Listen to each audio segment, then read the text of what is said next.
Hello student, welcome to bio science study. Myself Kaushalendra. आज हम बात करने वाले हैं यूपी बोर्ड हाई स्कूल के एक बहुत ही इम्पोर्टेंट चैप्टर जिसका नाम है केमिकल रिएक्शन एंड इक्वेशन, रासायनिक अभिक्रिया एवं समीकरण। अगर आपने देखा हो तो क्लास 9th में आपने द्रव्य चैप्टर पढ़ा होगा।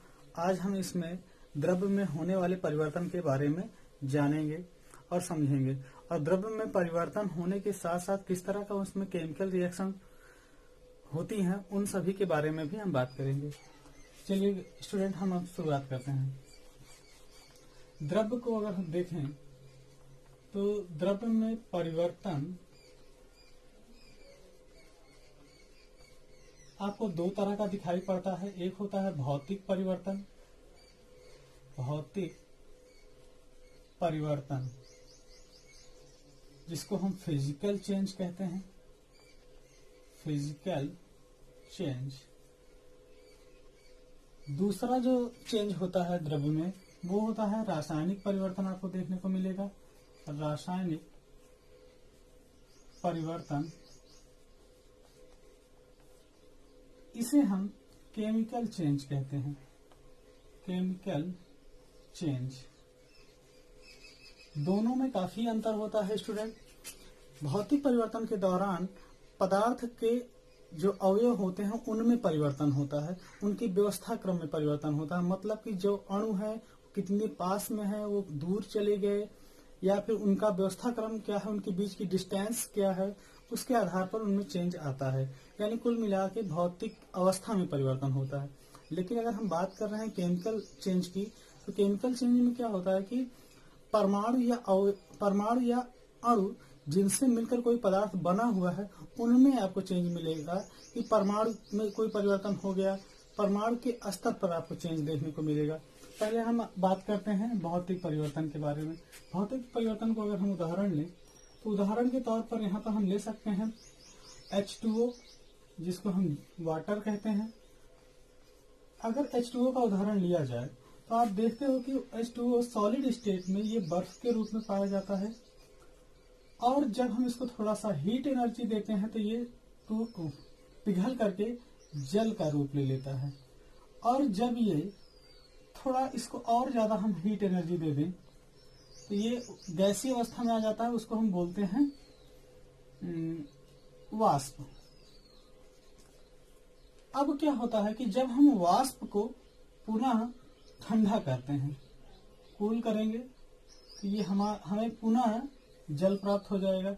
जल को जब हम पुनः थोड़ा सा और ठंडा करेंगे तो हमें पुनः बर्फ प्राप्त हो जाएगा। लेकिन अगर देखा जाए तो इनका जो केमिकल कंपोजिशन है, यानी जो H2O है, इसका जो केमिकल फार्मूला है, इसमें कोई चेंज नहीं होता। मतलब कि यहाँ पर इनका जो अनुपात है वो 2:1 स्थिर रहता है, स्टेबल रहता है। इसमें आपको चेंज नहीं देखने को मिलेगा, लेकिन अवस्था में परिवर्तन देखने को मिलेगा। यहाँ से यहाँ पर अगर इसको देखो तो आप ये सॉलिड है, इसको देखो तो आप लिक्विड होता है, ये इसको देखो तो आप ये गैस होता है। समझ रहे हैं आप? अब जब हम रासायनिक परिवर्तन की बात करते हैं तो रासायनिक परिवर्तन में क्या होता है कि इसका एक उदाहरण ले लेते हैं। पहले उदाहरण अगर हम लेते हैं तो जैसे कि हम ले लें एसिटिक एसिड, जिसको हम सिरका भी कहते हैं। एसिटिक एसिड में आप देखोगे कि एसिटिक एसिड का सूत्र होता है CH3COOH। इसकी अभिक्रिया जब हम किसी भी ऐसे अन्य पदार्थ से कराते हैं, जैसे मान लीजिए कि बेकिंग सोडा हम ले लेते हैं। बेकिंग सोडा, इसका सूत्र होता है NaHCO3। इसको हम सोडियम बाइकार्बोनेट भी कहते हैं। तो ये दोनों परस्पर अभिक्रिया करके एक नया प्रोडक्ट बना लेते हैं, जो कि इन दोनों से डिफरेंट होता है, भिन्न होता है। आप देखिए क्या बनता है। इसका सूत्र आप देख रहे हो, एसिटिक एसिड का CH3COH, बेकिंग सोडा NaHCO3। इन दोनों का जब परस्पर रिएक्शन होता है तो सोडियम हाइड्रोजन को डिस्प्लेस करके बनाता है आपका sodium acetate. Sodium acetate CH3COOH Na। इसके साथ साथ हमें प्राप्त हो जाता है carbon dioxide. Carbon dioxide, carbon dioxide का सूत्र आप जानते होंगे CO2। और इसी के साथ हमें एक और उत्पाद प्राप्त होता है, वो होता है हमारा वाटर, H2O। इस तरह से जो ये चेंज हो रहा है, अब यहाँ पर एसिटिक एसिड था, बेकिंग सोडा था आपका, ये दो मिल करके 3 नए उत्पाद बनाए हैं। और इन तीनों का अगर केमिकल नेचर देखा जाएगा, रासायनिक प्रकृति इनकी देखी जाएगी, तो इन दोनों से काफी डिफरेंट होगी। और इन दोनों तीनों को हम मिला करके अगर सोचें कि इन्हें हम प्रारंभिक अवस्था में लाएं, तो ये काफी मुश्किल प्रक्रिया से हमें गुजरना पड़ता है। चलिए हम अब आगे बात करते हैं।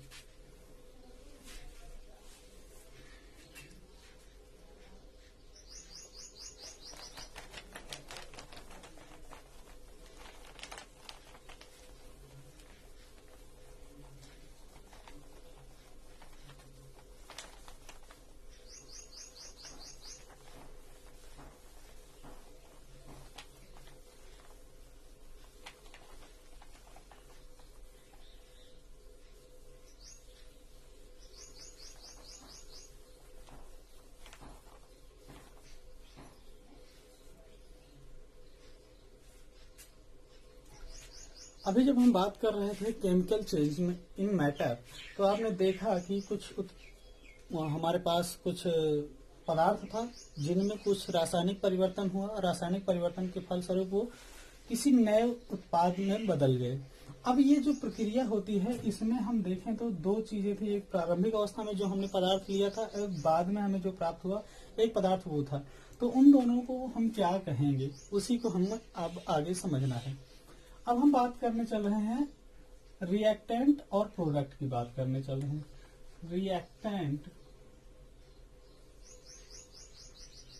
एंड प्रोडक्ट, जिसको हम हिंदी में कहते हैं अभिकारक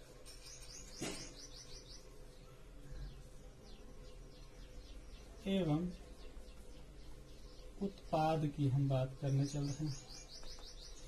सो स्टूडेंट, अगर हम बात कर रहे हैं इन दोनों की, तो अगर आप देखें तो कभी रासायनिक प्रक्रियाएं कई प्रकार की होती हैं। और रासायनिक प्रक्रियाएं जितनी भी हैं, उनमें आप देखोगे कि एक या एक से अधिक अभिकारक आपस में मिलते हैं और अभिक्रिया करते हैं। अभिक्रिया के फलस्वरूप उत्पाद बनाते हैं। आप देखिए कि जैसे कि मान लीजिए एक कोई पदार्थ था A, ये B से अभिक्रिया किया, B से अभिक्रिया करके हो सकता है ये C बनाए, और ऐसा भी हो सकता है कि A जो है B से अभिक्रिया करके C+D बनाए। मतलब एक से अधिक उत्पाद, 2 उत्पाद हो सकता है। या फिर ऐसा भी हो सकता है A प्लस B अभिक्रिया करें और बनाए C+D+E, जैसा कि अभी आपने इससे पहले देखा था, जिसमें हमने एसिटिक एसिड और सोडियम बाइकार्बोनेट की अभिक्रिया कराई।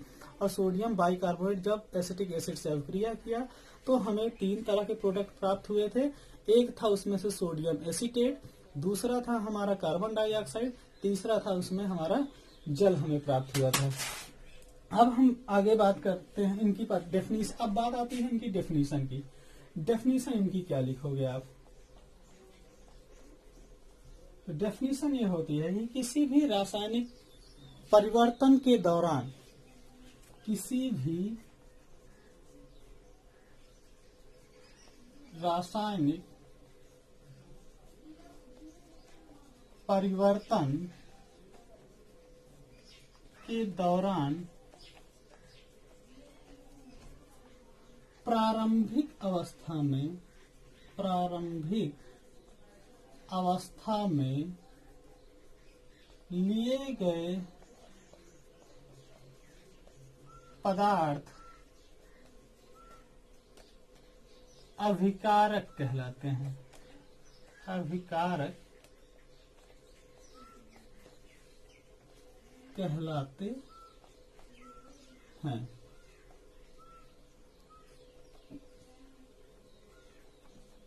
जबकि रासायनिक परिवर्तन के फलस्वरूप बने नए पदार्थ को उत्पाद कहते हैं। ये इसकी परिभाषा निकल के। अब हम एक उदाहरण लेते हैं, उसके द्वारा हम समझते हैं इसको। एग्जाम्पल के बेस पर हम जैसे मान लीजिए हमने एक कोई बेस ले लिया, base like sodium hydroxide NaOH, इसको हम कहते हैं सोडियम हाइड्रोक्साइड। अब सोडियम हाइड्रोक्साइड की अभिक्रिया मान लीजिए कि हम किसी एसिड से करा दे रहे हैं। ये आपका बेस है और हम किसी एसिड से करा रहे हैं, और एसिड के स्थान पर मान लीजिए हम ले लेते हैं आपका HCl। सबसे सिंपल आप इसको ले लीजिए HCl। HCl को हम हाइड्रोक्लोरिक एसिड कहते हैं, हाइड्रोक्लोरिक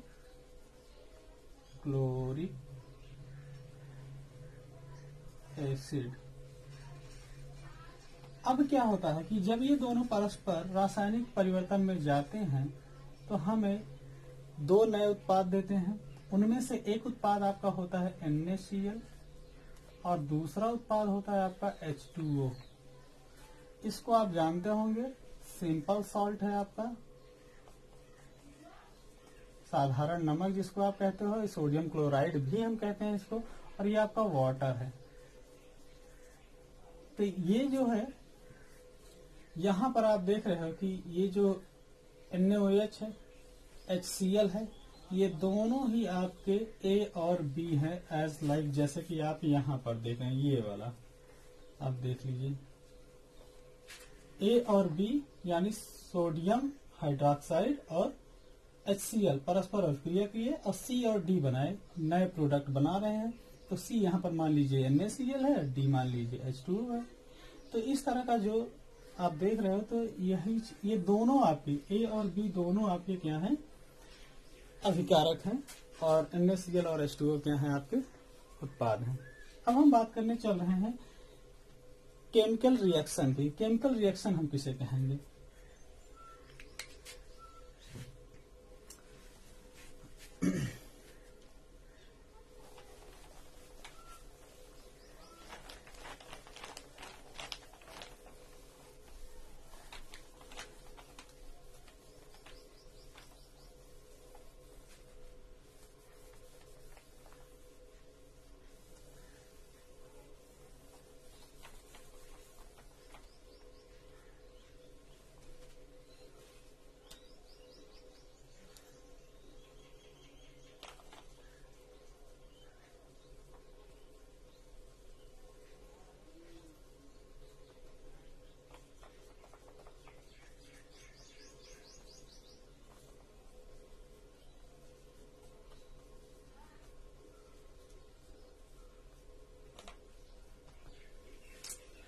अब बात आती है केमिकल रिएक्शन की। केमिकल रिएक्शन में आप देखेंगे कि जब कोई अभिकारक रासायनिक परिवर्तन में जाता है, रासायनिक परिवर्तन ये आपका था क्या, रिएक्टेंट, और ये था आपका प्रोडक्ट, ये हुआ आपका केमिकल चेंज। तो रिएक्टेंट के केमिकल चेंज के थ्रू प्रोडक्ट में बदलने की पूरी जो प्रोसेस होती है वो आपका कहलाता है केमिकल रिएक्शन।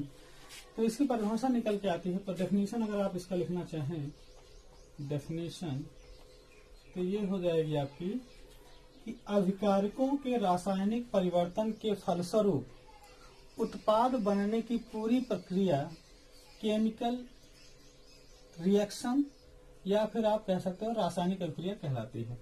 अब लिख लेते हैं इसको, रासायन अभिकारकों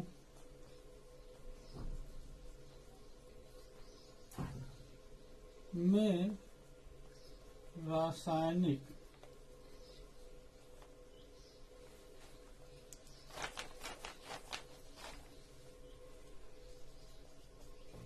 परिवर्तन के फल स्वरूप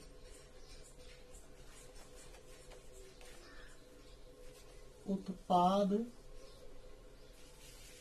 बनने की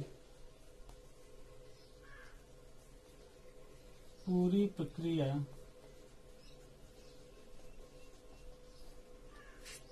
रासायनिक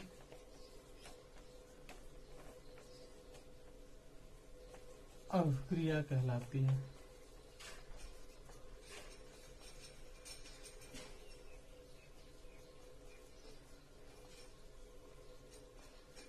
अब रासायनिक अभिक्रिया को आपने समझ लिया है, तो अब हम बात करने चल रहे हैं केमिकल इक्वेशन की बात होती है। केमिकल इक्वेशन क्या होता है? केमिकल इक्वेशन की अगर हम बात करें, केमिकल इक्वेशन जिसको हम रासायनिक समीकरण कहते हैं, रासायनिक समीकरण।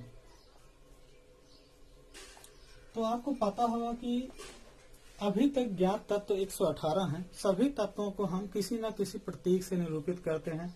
जैसे कि हम अगर देखें तो हाइड्रोजन को H से, सोडियम को Na, क्लोरीन को Cl, ऑक्सीजन को O, कार्बन को C से निरूपित करते हैं। सबके लिए कुछ ना कुछ एक डेफिनेट प्रतीक है। ठीक, तो क्या होता है कि अगर हम जैसे देखें तो कुछ वातावरण में या फिर आप कह सकते हैं प्रकृति में कुछ तत्व ऐसे हैं वो जो एकल परमाणविक होते हैं, यानी वो एक परमाणविक अवस्था में पाए जाते हैं। कुछ ऐसे होते हैं जो द्विपरमाणविक अवस्था में पाए जाते हैं। उदाहरण के तौर पे अगर हम एकल परमाणु की बात करें तो जैसे देखते हैं कि मैग्नीशियम हो गया आपका एकल परमाणविक है, कैल्शियम हो गए आपके, पोटेशियम हो गया, सोडियम हो गया, ये सभी एकल परमाणविक हैं। लेकिन वहीं पर कुछ अन्य तत्व हैं, जैसे कि ऑक्सीजन को अगर हम देखें तो O2 के रूप में पाया जाता है, Cl2 क्लोरीन गैस के रूप में पाया जाता है, हाइड्रोजन हमेशा द्विपरमाणविक अवस्था में पाया जाता है। तो इस तरह से जो तत्व हैं, इस मतलब कि उनकी अपनी अपनी क्षमता है कि वो किस आधार पर, हम उसके आगे में बात करेंगे कि ये क्यों ऐसा कर रहे हैं, ये इस तरह की प्रॉपर्टी क्यों शो कर रहे हैं, इसके बारे में हम बात करेंगे। अब हम आपको समझाने की कोशिश करते हैं कि तत्व जो रासायनिक अभिक्रिया करते हैं तो क्यों करते हैं और किस आधार पर करते हैं। दरअसल क्या होता है कि तत्वों की प्रत्येक तत्व अस्थायी नहीं है, तो उसमें से जितने भी तत्व अस्थायी हैं या कम अस्थायी हैं तो उनको कह सकते हैं कि वो चाहते हैं कि वो ज्यादा अस्थायी हो जाएं, और इसके लिए वो क्या करते हैं, एक तत्व दूसरे तत्व से अट्रैक्ट होते हैं और इलेक्ट्रॉनों का एक्सचेंज करते हैं। जब इलेक्ट्रॉनों का एक्सचेंज होता है, उनके बीच में आदान प्रदान होता है, तब वो थोड़ा सा स्थायित्व प्राप्त कर लेते हैं। इस कारण से तत्व अभिक्रिया करते हैं। उदाहरण के तौर पर जैसे हम देखें कि मैग्नीशियम होता है, एक तत्व है मैग्नीशियम जिसका परमाणु क्रमांक 12 होता है, आपको पता होगा। मैग्नीशियम और ऑक्सीजन, मैग्नीशियम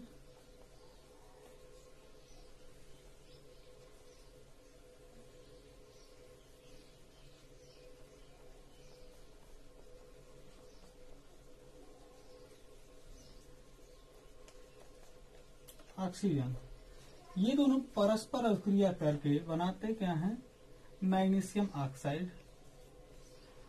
अब यहाँ पर आप देख रहे हो कि मैग्नीशियम एक तत्व है और ऑक्सीजन यहाँ पर द्विपरमाणु यानी 2 परमाणु यहाँ पर हैं। अब जब ये अभिक्रिया कर रहे हैं तो यहाँ पर आप देख रहे हो कि ये 1:1 में ही है, समझ रहे हो, ये है आपके मैग्नीशियम ऑक्साइड।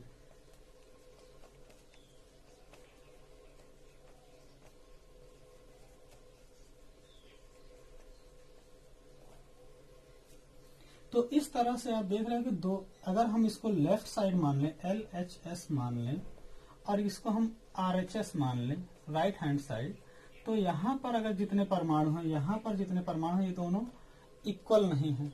जब ये इक्वल नहीं है तो ऐसी स्थिति में इनको बोला जाता है, ये रासायनिक, ये जो चीजें हमने यहाँ पर लिखी है, ये रासायनिक समीकरण होता है। और ये जो है कंकालीय समीकरण कहलाता है, कंकालीय रासायनिक समीकरण, जिसमें क्या होता है कि बैलेंस नहीं होते हैं परमाणु, उसको हम कंकालीय समीकरण कहते हैं। अब रासायनिक समीकरण की डेफिनेशन आप देख लीजिए, इसकी डेफिनेशन क्या होगी। डेफिनेशन, तो रासायनिक समीकरण की डेफिनेशन होती है कि रासायनिक अभिक्रिया को संक्षिप्त विवरण के रूप में प्रदर्शित करना रासायनिक समीकरण कहलाता है आपका। और रासायनिक समीकरण दो प्रकार का होता है, अब हम बात करने चल रहे हैं।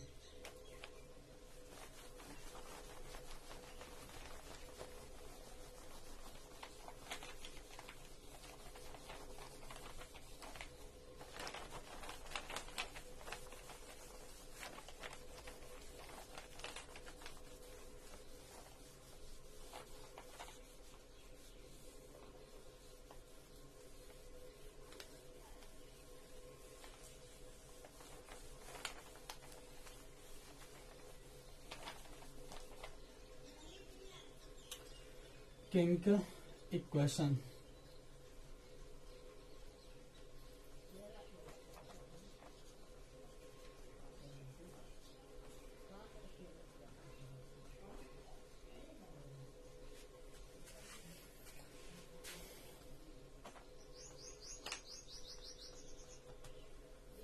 इनको हम दो कैटेगरी में डिवाइड करते हैं।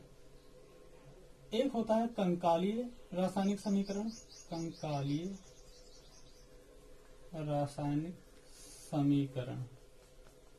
दूसरा होता है संतुलित रासायनिक समीकरण। कंकालीय रासायनिक समीकरण के बारे में अभी हमने बात किया, जैसे कि मैग्नीशियम होता है, ऑक्सीजन गैस से आपने अभिक्रिया कराया और ये बना लिया आपका मैग्नीशियम ऑक्साइड, और दोनों तरफ के जो परमाणु हैं वो आपस में बैलेंस नहीं होता है, तो RHS और आपका LHS दोनों इक्वल नहीं होता है। इस अवस्था में आप उसको कहते हो कंकालीय रासायनिक समीकरण। लेकिन वहीं पर अगर हम बात करें कि कुछ समीकरण ऐसे भी होते हैं, जैसे कि अगर हम बात करें कैल्शियम हमने लिया और इसकी अभिक्रिया क्लोरीन से करा दिया है और ये हमारा बना लिया CaCl2, इस तरह से हमने एक लिख दिया। तो कैल्शियम आपको पता होना चाहिए एकल परमाणु अवस्था में पाया जाता है, क्लोरीन आपका द्विपरमाणु अवस्था में पाया जाता है। इस तरह से जब ये आपस में अभिक्रिया करते हैं तो बनाते हैं कैल्शियम क्लोराइड। ठीक, कुछ और उदाहरण ले सकते हो, जैसे आप उदाहरण ले लीजिए, मान लीजिए हमने लिख दिया है हमने, आपको पता है कि ये एकल परमाणु अवस्था में पाया जाता है, तो हम यहाँ पर 2 सोडियम ले लें और क्लोरीन गैस आपको पता है द्विपरमाणु अवस्था में पाया जाता है, ये आपस में अभिक्रिया करते हैं तो बनाएंगे 2NaCl। अब यहाँ पर 2 सोडियम 2 क्लोरीन, यहाँ पर 2 क्लोरीन 2 सोडियम, इस तरह से आपका LHS और RHS इक्वल है, तो इनको आप कहोगे संतुल्य रासायनिक समीकरण। अब यहाँ पर एक क्वेश्चन और निकल के आता है कि जो हमने यहाँ पर तत्वों को लिखा है, यहाँ पर जो लिखा है आप देख रहे हो, यहाँ पर मैंने आगे 2 लगाया है, यहाँ पर क्लोरीन में नीचे 2 लगाया है। अब ये क्या कॉन्सेप्ट है, इसके पीछे क्या कॉन्सेप्ट है कि हम इसको इस तरह से नहीं लिख सकते हैं। अगर हम इस तरह से लिखेंगे तो गलत होगा, तो क्यों गलत होगा, ये सभी चीजें हमें बात करनी है।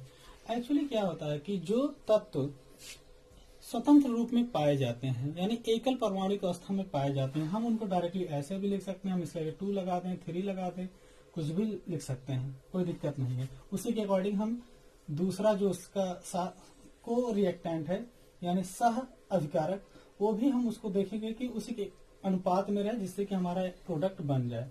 बस बात इतनी सी होती है। लेकिन कुछ तत्व ऐसे होते हैं जो एकल द्विपरमाणुक एवं त्रिपरमाणुक अवस्था में पाए जाते हैं, तो उनके लिए क्या होता है कि उनको हम उसी स्टेट में ही लिख सकते हैं, क्योंकि वो वैसे पाए ही जा रहे हैं, समझ रहे हैं आप। तो जैसे उदाहरण ये तो मान लीजिए द्विपरमाणुक हो गए, O2 का उदाहरण देता हूं मैं आपको, H2 का मैंने पहले ही आपको बताया। लेकिन त्रिपरमाणुक उदाहरण में जैसे कि आप देखो कि ओजोन के बारे में आप जानते होंगे। ये 3 ऑक्सीजन परमाणुओं से मिलकर बना हुआ एक अणु है, समझ रहे हैं। अब इसी तरह संतुलित रासायनिक समीकरण द्रव्यमान संरक्षण के नियम पर आधारित होता है। द्रव्यमान संरक्षण के नियम के बारे में हम जान लेते हैं। लॉ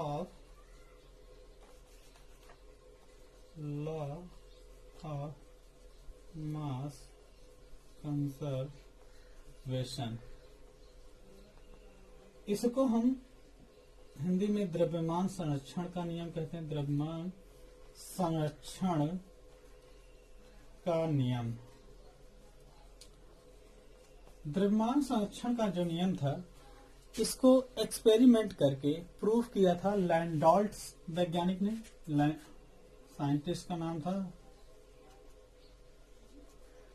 लैंडोल्ट्स,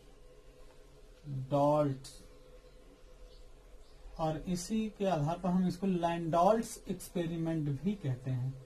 एक्सपेरिमेंट, या फिर आप कह सकते हो वेरिफिकेशन एक्सपेरिमेंट। अब क्या होता है, इन्होंने अपने प्रयोग के दौरान एक इस प्रकार का, आप देख सकते हैं चित्र में, कुछ इस तरह से था चित्र।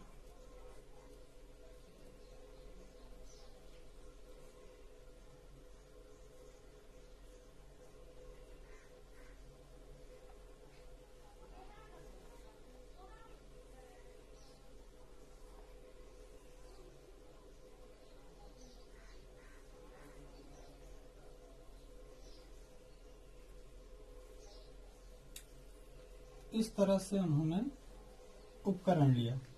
इस उपकरण में उन्होंने एक तरफ सिल्वर नाइट्रेट AgNO3 लिया, समझ रहे हैं, और एक तरफ NaCl लिया। अब इन दोनों के सॉल्यूशन को लेने के पश्चात सॉल्यूशन लिया, ठीक। अब इसको लेने के पश्चात इन्होंने इसको सेक किया मतलब हिलाया डुलाया, और उसके बाद इसमें रासायनिक अभिक्रिया होने दी। जब रासायनिक अभिक्रिया हो गई तो ये पता होना चाहिए कि जब ये इससे अभिक्रिया करता है तो ये व्हाइट प्रेसिपिटेट देता है। व्हाइट प्रेसिपिटेट मतलब सफेद रंग का आपको अवक्षेप प्राप्त हुआ। रासायनिक अभिक्रिया क्या हुई उसको आप देख लीजिए, बैलेंस कर लीजिए।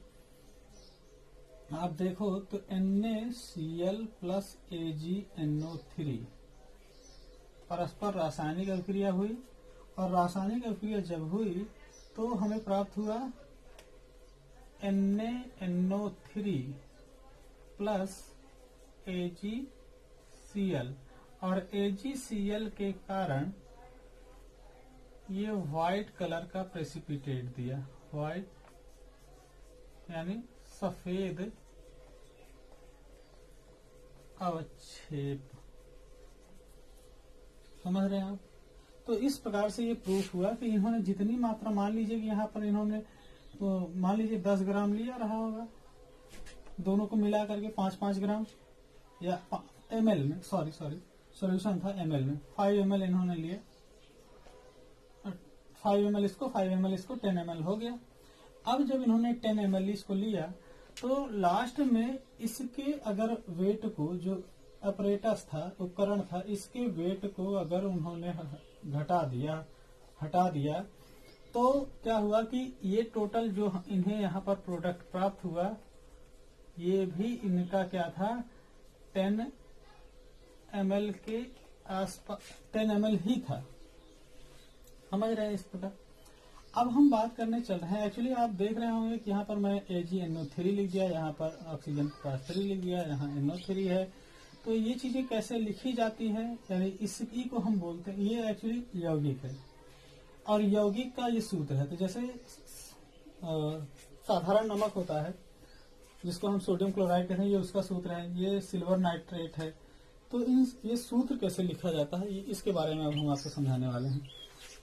अब इसको कैसे समझोगे, सबसे पहले एक्चुअली क्या है कि आपको जानना चाहिए कि सोडियम जो है उसका परमाणु क्रमांक क्या है, और अफबाउ के अकॉर्डिंग और बोरबरी के अकॉर्डिंग आपको उनका इलेक्ट्रॉनिक कॉन्फ़िगरेशन यानी इलेक्ट्रॉनिक विन्यास पता होना चाहिए। इलेक्ट्रॉनिक विन्यास अगर आपको पता होगा तो आप क्या कर सकते हो कि इनका वैलेंसी निकाल सकते हो। संयोजकता जब पता कर लोगे तो प्रत्येक तत्व की जितनी संयोजकता होती है यानी उनकी संयोजन करने की जो क्षमता होती है उसी के आधार पर वो किसी दूसरे से अभिक्रिया करते हैं, अभिक्रिया देते हैं। आप इसको समझिए। आप अब स्टूडेंट हम बात करने चल रहे हैं केमिकल फार्मूले के बारे में। केमिकल फार्मूला, रासायनिक सूत्र। अब हम देखें अगर रासायनिक सूत्र को, तो रासायनिक सूत्र डिपेंड करता है किसी भी तत्व की वैलेंसी पर। किसी भी तत्व की वैलेंसी का क्या है, और वैलेंसी को जानने के लिए हमें पता होना चाहिए इलेक्ट्रॉनिक कॉन्फ़िगरेशन करना। अगर हमको इलेक्ट्रॉनिक विन्यास करना पता है, चाहे आप अफबाउ के नियम को जानते हो, चाहे आप बोरवरी के नियम को जानते हो, दोनों ही नियम से आप वैलेंसी ज्ञात कर सकते हो। तो हम अभी के लिए बोरवरी के नियम को फॉलो करेंगे, ठीक है। अब क्या होता है कि देखा जाए तो सोडियम का हम लेते हैं, सोडियम का परमाणु क्रमांक 11 होता है, 2, 8, 1।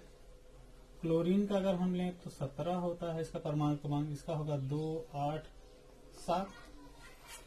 अब थोड़ा स्केल हम लेते हैं, एक स्केल ले रहे हैं तत्वों का। यहाँ पर एक स्केल ये है हमारा hydrogen, helium, lithium, beryllium, boron, carbon, nitrogen, oxygen, fluorine, neon, sodium, magnesium, aluminium. बस इतना काफी है आपके समझने के लिए। नहीं, हम और आगे तक ले लेते हैं।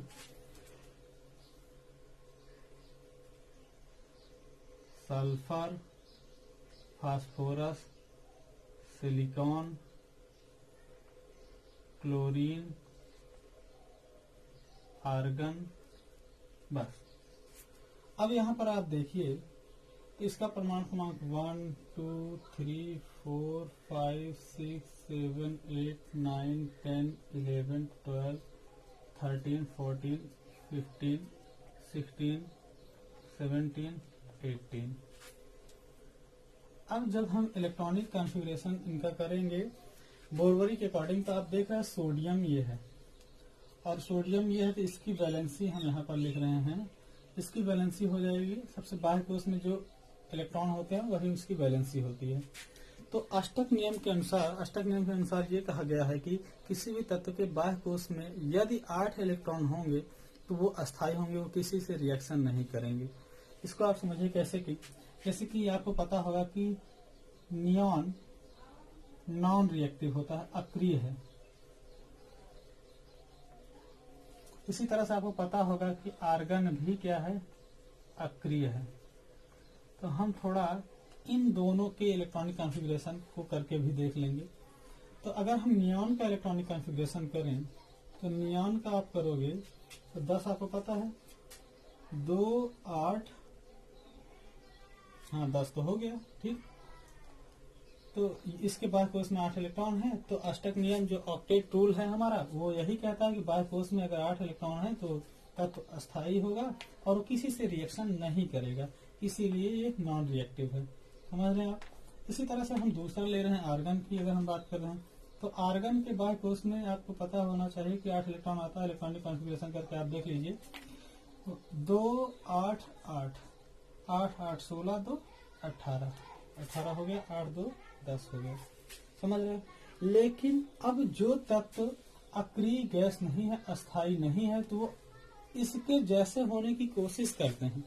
मतलब वो अक्रिय जो तत्व ऐसे तत्व जिनके बाह्य कोश में 8 इलेक्ट्रॉन नहीं है, वो अक्रिय गैसों के जैसे होने की कोशिश करते हैं और इस क्रिया में वो या तो इलेक्ट्रॉन का त्याग कर देते हैं या तो इलेक्ट्रॉन को ग्रहण कर लेते हैं। चलो स्टूडेंट, अब हम बात करते हैं केमिकल फार्मूला यानी रासायनिक सूत्र के बारे में कि उसे हम कैसे लिखते हैं।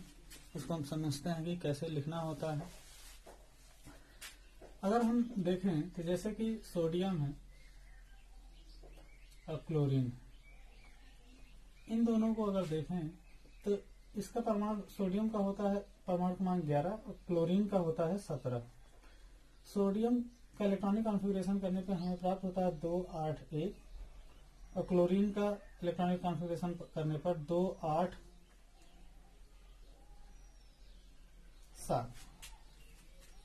अब एक एलिमेंट्स का स्केल हम लेते हैं समझने के लिए। यहां से शुरुआत करें, hydrogen, helium, lithium, beryllium, boron, carbon, nitrogen, oxygen, fluorine, neon, sodium, magnesium, aluminium, sulphur, phosphorus, silicon, chlorine, argon, potassium, calcium. यहां से अगर हम चलें तो 1 से लेकर के पूरा हमने 20 तक के एलिमेंट लिए हैं।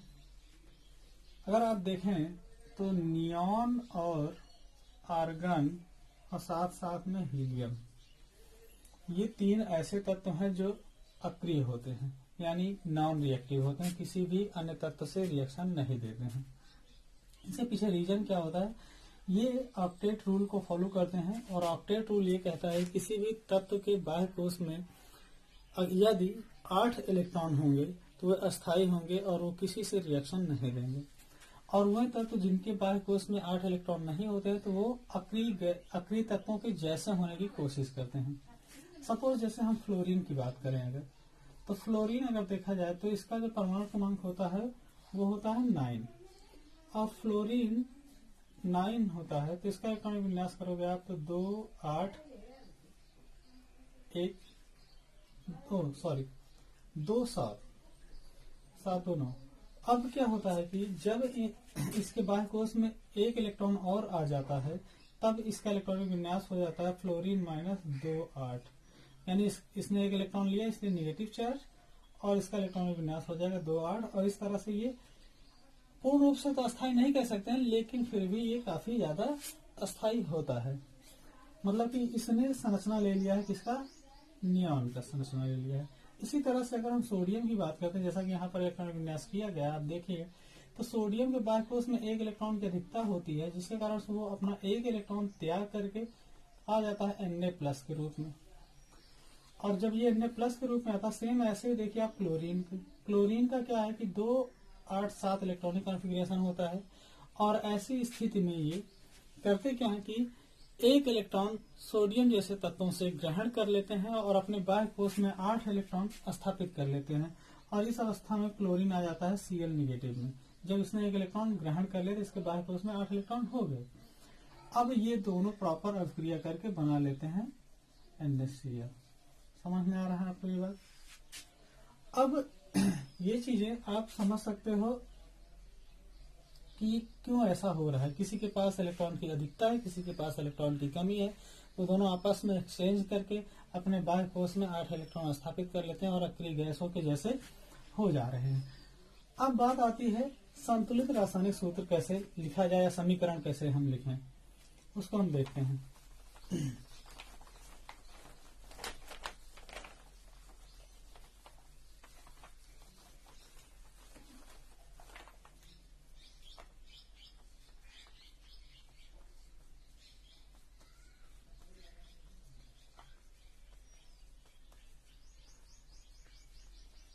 समीकरण लिखना।